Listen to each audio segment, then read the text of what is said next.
오늘 아침에 묵상할 말씀은 열왕기상 1장 30절입니다. 거룩하신 하나님의 말씀입니다.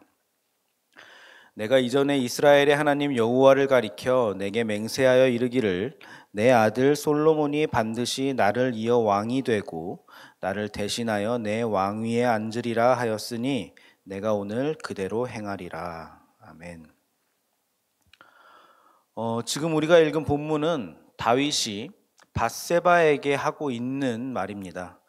이게 지금 무슨 상황이냐 하면 다윗의 넷째 아들 아도니아가 지금 다윗 왕의 말년에 왕좌를 확보하기 위해서 스스로 왕좌에 오르기를 지금 시도하고 있는 상황입니다.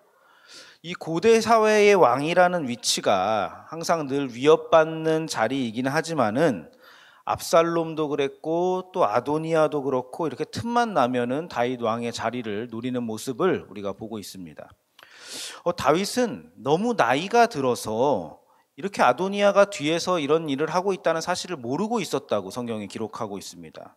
그런데 나단과 그리고 솔로몬의 어머니인 밧세바가 찾아가서 지금 벌어지고 있는 일들을 다윗 왕에게 보고하고 있는 것입니다. 밧세바가 굉장히 불안했겠지요. 솔로몬의 어머니로서. 그러자 다윗이 지금 밧세바에게 말하고 있는 겁니다. 내가 예전에 하나님의 이름을 걸고 너에게 약속했지 않냐. 솔로몬이 나를 이어서 왕이 될 것이다. 내가 오늘 그대로 행하겠다 하면서 밧세바를 안심시키고 있는 말을 하고 있는 것이 오늘 본문입니다. 우리는 이런 상황을 보다 보면은 다윗도 별 수 없구나. 다윗도 자식 농사만큼은 진짜 못 짓는구나 라는 것을 우리가 생각해 보게 됩니다. 어떻게 아들놈들이 이렇게 매번 건방지게 이러냐고 이럴 수 있느냐고 이런 생각이 드는 겁니다. 그런데 오늘 아도니아도 아주 근거 없이 이렇게 맨 땅에 다윗에게 헤딩하고 있는 것은 아닌 것 같습니다. 그 아도니아에게도 나름 이유가 있는데 그것은 아도니아 본인에게 정통성이 있기 때문입니다.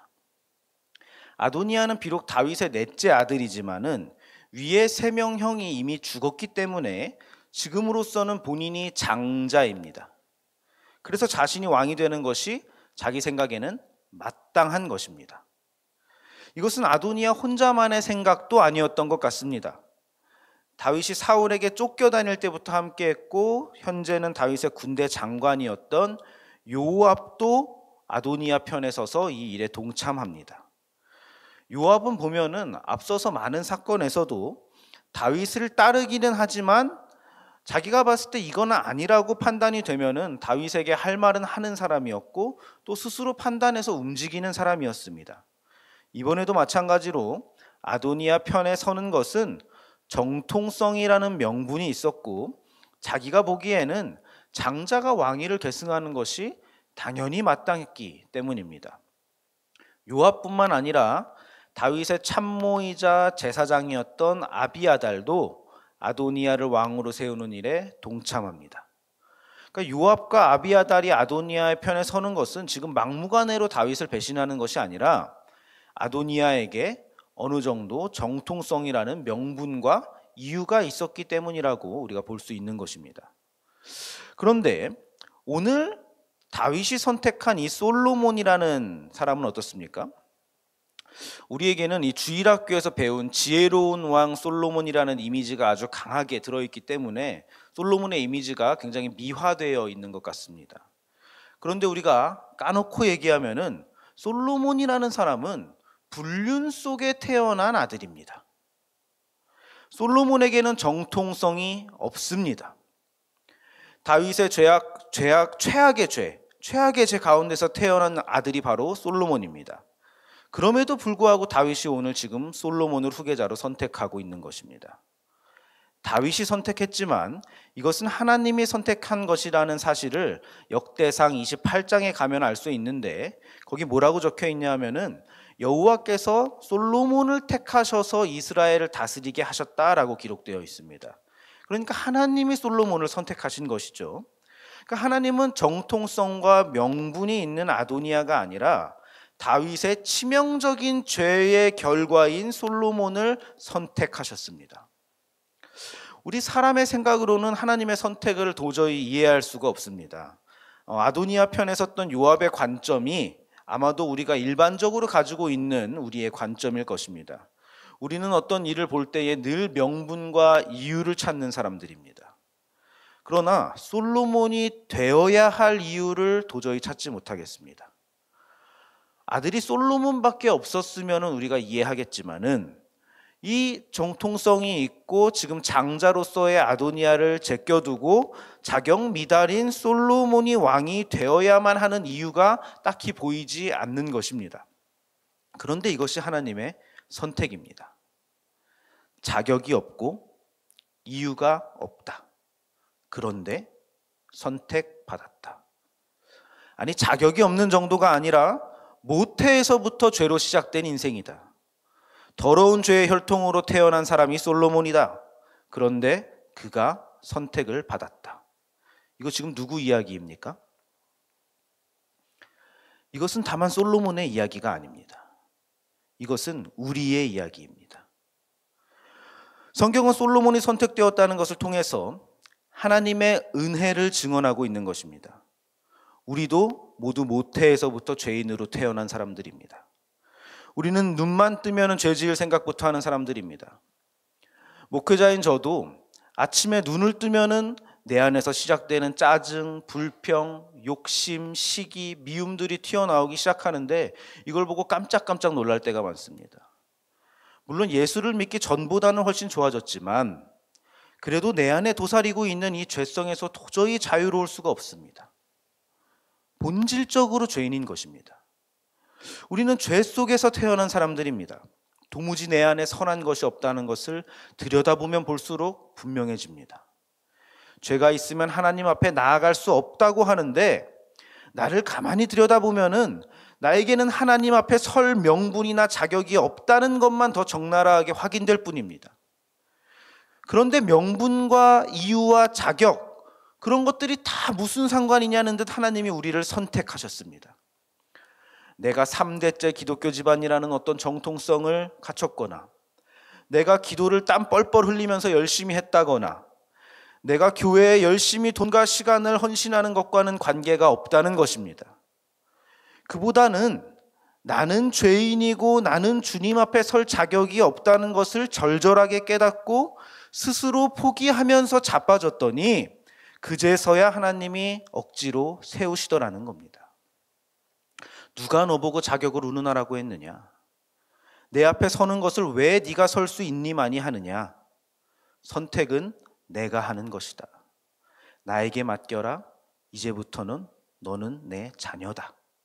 이것이 하나님의 선택입니다. 우리에게 뭐가 있어서가 아니라, 우리에게 정통성이나 어떤 자격이 있어서가 아니라 도리어 우리가 자격이 전혀 없기 때문에, 전혀 없고 우리가 하나님 앞에 설 수 있는 능력이나 어떤 조건이 전혀 없기 때문에 드디어 이 은혜라는 단어가 성립하게 되는 것입니다. 하나님의 은혜입니다. 솔로몬은 어떤 면에서는 다윗의 확실한 죄의 증거입니다. 자격이 없습니다. 하나님은 말씀하십니다. 그래, 너 자격 없다. 내가 그래서 너의 없는 자격을 만든다. 나의 사랑하는 아들 독생자 예수 그리스도를 보내서 너의 자격을 만들어낸다. 너는 십자가만 보아라. 이것이 하나님의 은혜와 사랑입니다. 솔로몬이라는 이 죄의 증거가 하나님 앞에 선택을 받습니다. 아도니아는 나빴고 솔로몬은 착했고가 아닙니다. 하나님 앞에 모든 인간은 똑같이 자격 없는 죄의 증거로 시작했습니다.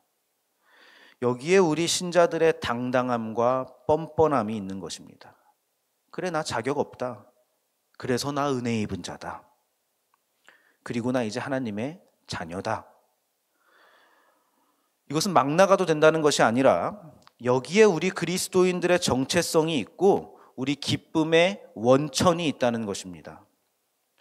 사랑하는 말씀상 공동체 성도 여러분, 여러분은 어떻게 예수님을 믿게 되셨습니까?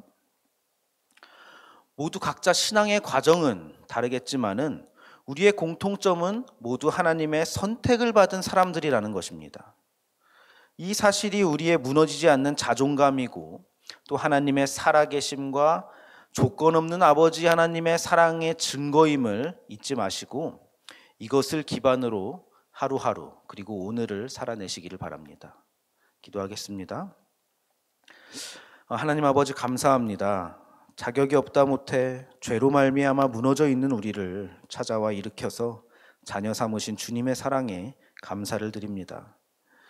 내가 주님을 선택한 것이 아니라 나는 주님을 선택할 수 없는데 하나님 아버지께서 나를 선택하셨음을 오늘 다시 한번 기억하고 마음에 새깁니다.